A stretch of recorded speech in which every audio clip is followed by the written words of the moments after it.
Selamat siang para pemirsa Paga TV dimanapun Anda berada. Assalamualaikum warahmatullahi wabarakatuh. Salam sejahtera untuk semuanya. Bersama Hendy Wardani Paga TV hari ini melaporkan sekilas info, yaitu kedatangan tamu dari kelompok tani, tepatnya dari HKTI dan Kawulot Tani pada siang hari ini berkunjung ke tempat penanaman kebun anggur atau petik anggur, di mana pada siang hari ini ada beberapa anggur yang sudah siap dipanen. Selamat siang Bapak Dwi selaku pengelola dari wisata petik anggur di daerah Ikhwan Rais. Selamat siang, assalamualaikum. Waalaikumsalam warahmatullahi wabarakatuh. Ya. Pak Dwi, kita lihat di sini beberapa tanah.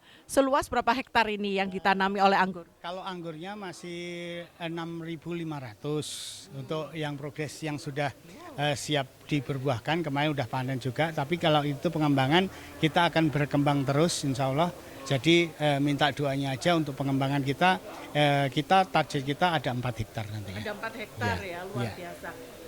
Di sini ada mulai pembibitan sampai dengan anggurnya sudah mulai berbuah. Prosesnya berapa lama Pak dari tanam sampai panen? Oh ya, jadi kalau program kita, SOP kita itu dalam rangka duta itu adalah program 1 tahun wajib panen.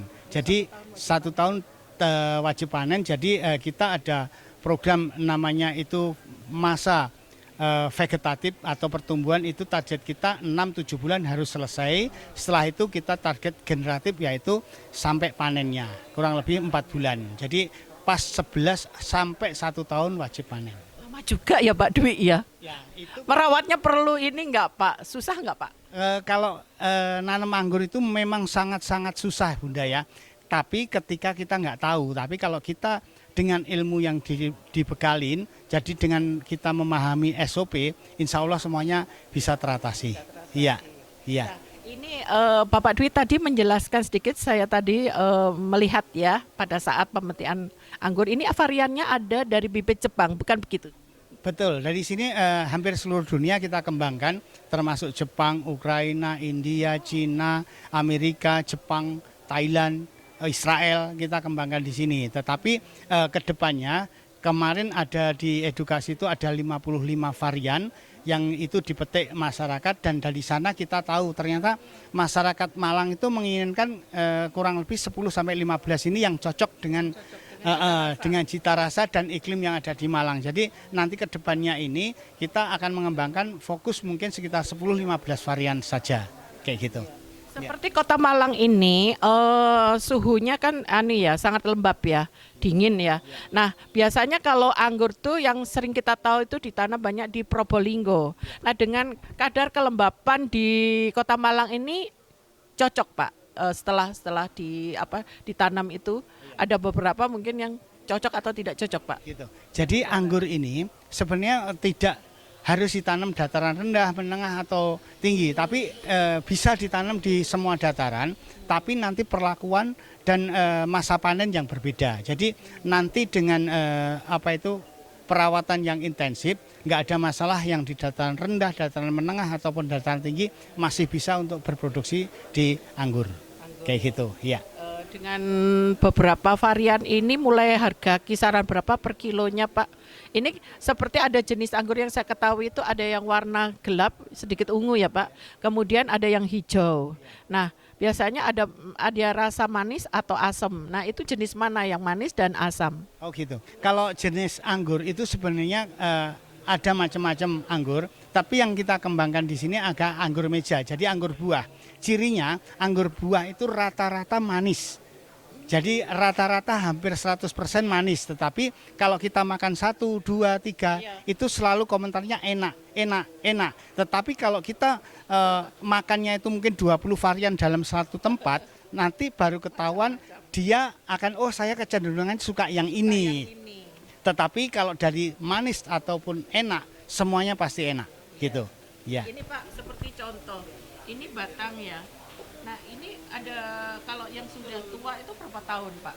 Ini dengan stek evaluasi itu gimana Pak? Jadi untuk bibit anggur kita mengenal namanya ini adalah rootstock. Rootstock itu dipakai untuk batang bawah. Jadi yang bukan yang ditanam yang ini, tetapi ini nanti kita grafting atau kita okulasi sehingga batang bawah tugasnya mencari makan, yang batang atas atau yang entres tadi adalah jenis table tadi, jenis anggur buah tadi. Jadi itu yang kita kembangkan yang itu. Jadi yang bawah ini hanya rootstock, hanya mencari makan, yang atasnya untuk menghasilkan buah itu namanya entres, tanaman impor tadi. Begitu. Sebenarnya dari biji ya, dari biji yang tadi bibit tadi ya.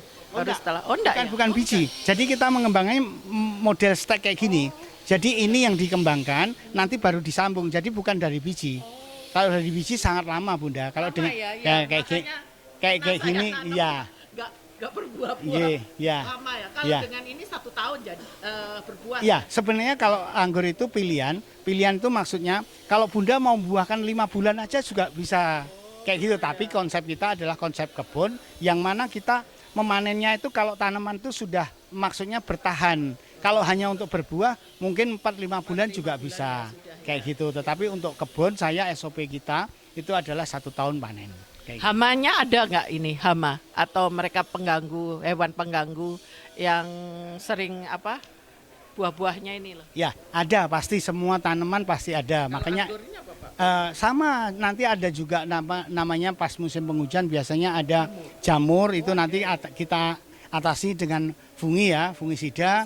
Nanti kalau binatangnya itu penyakit dan lain sebagainya itu binatang-binatang kecil itu pakai insek kayak gitulah. Nanti kalau sudah buah kita juga nggak boleh teledor, ada hama tambahan biasanya ada burung, ada tupai dan lain sebagainya kayak gitu. Ya, karena anggur sangat enak sekali kayak gitu.